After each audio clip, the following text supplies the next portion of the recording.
Alors, dans cette vidéo, je vais vous montrer comment exécuter une fonction Python. J'ai utilisé comme interface l'interface disponible sur l'ENT. Donc, dans vos applications, vous cliquez sur ce logo là qui apparaît et vous avez accès directement à cette page. Le désavantage d'utiliser cette page et non pas une application préinstallée sur votre ordinateur, c'est que vous avez toujours besoin d'une connexion Internet.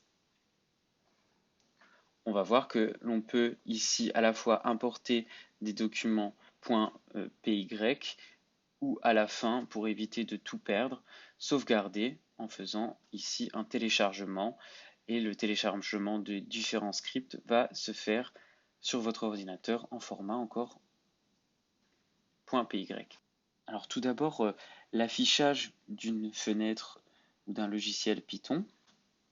On va différencier deux parties essentiellement, à savoir les scripts, donc les documents sur lesquels on va écrire les fonctions Python, et enfin ici notre console d'exécution. Ici j'ai créé une fonction Python. Je rappelle l'écriture d'une fonction Python. On définit toujours donc notre fonction par un nom. Ici la fonction a pour nom âge, et entre parenthèses on va insérer les variables qui vont nous être nécessaires à l'exécution de notre algorithme. Donc cette fonction âge ici va nous retourner tout simplement si le A est plus petit strictement que 18, que la personne est mineure, et inversement, la personne est majeure. Donc une fois ma fonction ici Python écrite, je vais exécuter ici dans ma console ma fonction. Donc je fais exécution console, je vois apparaître dans la partie de droite ma fonction que j'ai exécutée. Je vais maintenant faire appel à ma fonction. Pour faire appel à ma fonction et insérer une variable, je vais recopier le nom de la fonction et à la place de la variable a, je vais insérer une valeur. Par exemple, j'insère le nombre 12.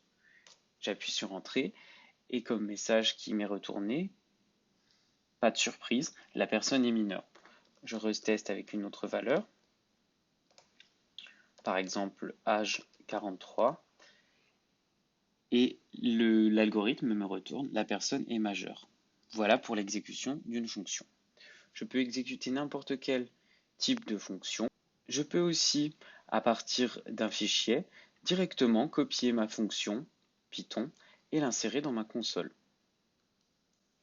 Donc je vois ici, j'ai inséré ici ma fonction Python qui s'appelle fonction et qui va ressortir à chaque fois l'image de la fonction qui a tout x associe x plus 3 le tout au carré. Donc par exemple, si je veux l'image de 3, je tape fonction entre parenthèses 3, entrée, et j'obtiens l'image de ce nombre. Voilà ce qu'il faut principalement savoir pour l'exécution d'une fonction sous Python.